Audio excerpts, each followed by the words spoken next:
What if the secret to finding gemstones isn't finding them at all? What if the real secret is learning how to read the ground? Think about it. Every year, thousands of people walk Pretty across material. rivers, hillsides, And valleys, I would and believe gravel that would be kind deposits. of what Most see nothing Still in unusual, place in the rock just bed. rocks, just We're gonna dirt, keep moving on. just another landscape. There's a Yet an you can expert see can stand in the exact same some of place this is and immediately notice some clues that others completely miss. can definitely see. Why?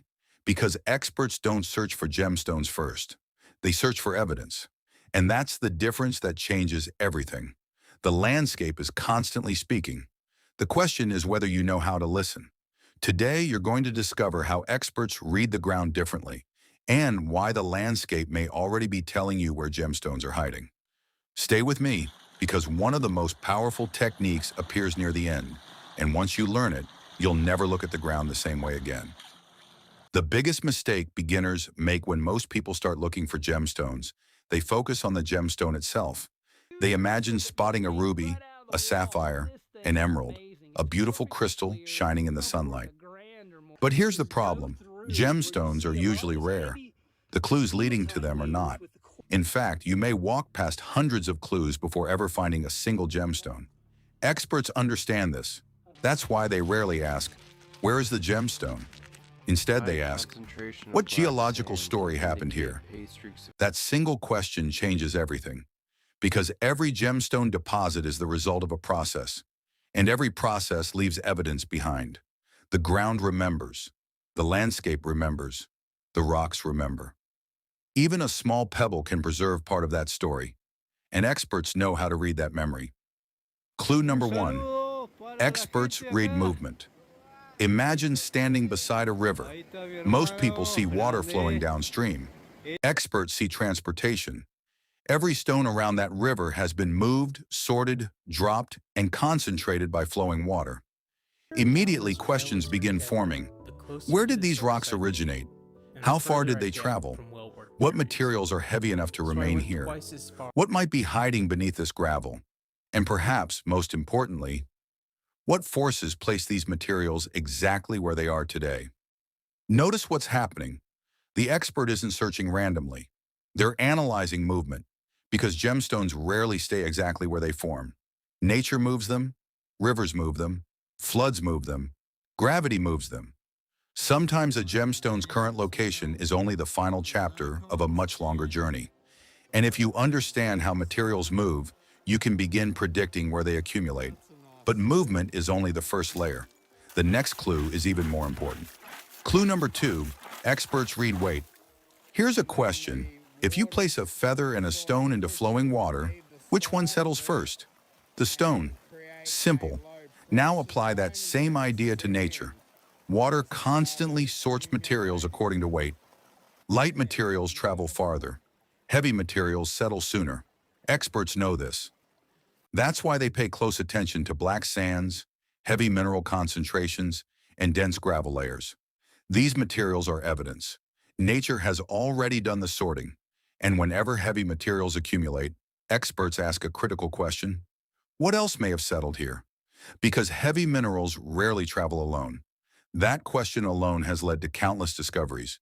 But now we're approaching a clue that transforms ordinary landscapes into treasure maps. Clue number three, experts read traps. This is where things become fascinating. Imagine you're walking along a stream. Suddenly you notice a large boulder. Behind it sits a pocket of gravel. Most people keep walking. Experts stop. Why? Because they understand natural traps. Nature constantly creates places where heavy materials collect. Behind boulders, inside river bends, in cracks within bedrock, at the base of waterfalls, along ancient channels. Experts are always searching for places where movement slows, because whenever movement slows, concentration begins. And concentration is one of the most important words in gemstone prospecting. A gemstone deposit is rarely random. It's usually concentrated by geological forces. The landscape is constantly sorting materials into favorable locations. And once you start recognizing traps, you'll begin seeing them everywhere. But experts don't stop there.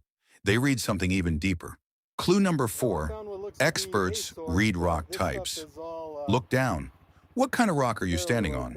Granite, Basalt, schist, marble? Most people never ask. Experts ask immediately. Because different rocks tell different geological stories. Some rock types are associated with specific gemstone environments. Others rarely contain gemstone deposits at all. The ground beneath your feet provides information before you ever pick up a shovel. Experts know that understanding rock types can eliminate huge areas that have little potential. At the same time, it can highlight areas worth investigating. A single rock type can reveal clues about pressure, temperature, and mineral formation. In other words, rocks become clues, and clues save time. But now we're moving into one of the most overlooked techniques of all. Clue number 5. Experts read what shouldn't be there. This is where observation becomes powerful. Imagine walking across a hillside. Everything appears normal. Then suddenly you notice a different mineral, a different color, a different rock, something that doesn't belong. Most people ignore it. Experts become curious. Experts love anomalies, because anomalies often point toward geological events. A strange mineral may indicate hidden mineralization. An unusual crystal may suggest nearby formation conditions. An unexpected concentration of heavy minerals may reveal a source area nearby. Sometimes a discovery begins with a single question. Experts constantly ask, why is this here? That simple question can unlock extraordinary discoveries. And now we're approaching a level of ground reading that separates experienced observers from everyone else. Clue number 6. Experts read patterns. One clue means very little. 2 clues are interesting. 3 clues begin forming a pattern. Experts look for patterns everywhere. Heavy minerals, quartz fragments, specific rock types, rounded gravels, structural features, weathering evidence. Each clue contributes information.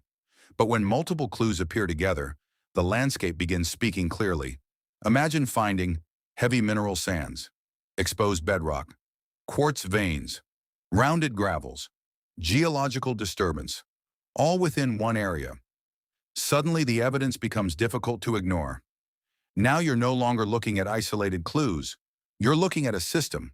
Experts trust patterns more than isolated observations. Because nature rarely leaves only one clue, nature usually leaves many. And that's where real confidence begins. But we're still not at the most important lesson. Clue number 7. Experts read time. Here's something most people never consider. The landscape you see today isn't the landscape that existed thousands or even millions of years ago. Rivers changed course, mountains eroded, valleys deepened, floods reshaped entire regions. Entire deposits may have been buried, exposed, or transported. Experts understand that the present is only one frame in a much larger geological movie. So instead of asking, what is here today? They ask, what happened here over millions of years? That perspective changes everything, because gemstones often remain where ancient geological processes placed them, and understanding those processes helps reveal where to look next. The past often explains what the present cannot. Now let's move to the most powerful technique of all. Clue number 8. Experts read causes, not results. This is the skill that separates serious gemstone hunters from casual searchers. Most people focus on results. A gemstone, a crystal, a discovery. Experts focus on causes. What created the gemstone? What geological forces formed it? What transported it? What concentrated it? What preserved it? Because every result begins with a cause. If you understand the causes, the results become easier to predict. And that's why experts seem to discover things others miss. They're not relying on luck. They're following evidence. They're following processes. They're following geological logic. And the ground rewards that approach. The secret hidden beneath your feet. Now think back to the beginning of this video. What if the secret to finding gemstones isn't finding them? What if it's reading the ground? By now, you've seen how experts interpret movement, weight, traps, rock types, anomalies, patterns, time, and geological causes. Notice something. None of these techniques require a gemstone to be visible, because experts know a simple truth. The clues usually appear long before the gemstone does, long before the discovery, long before the excitement. And that's why two people can walk across the same landscape and have completely different experiences.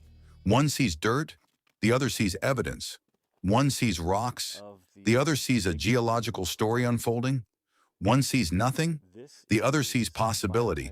So the next time you're exploring a river, crossing a gravel bar, hiking a hillside, or examining exposed bedrock, ask yourself, what story is this ground trying to tell? Because the landscape is constantly leaving clues. Every stone, every bend in a river, every layer of gravel, every outcrop of rock. The question is whether you'll learn to read them. And once you do, every step becomes more than a walk.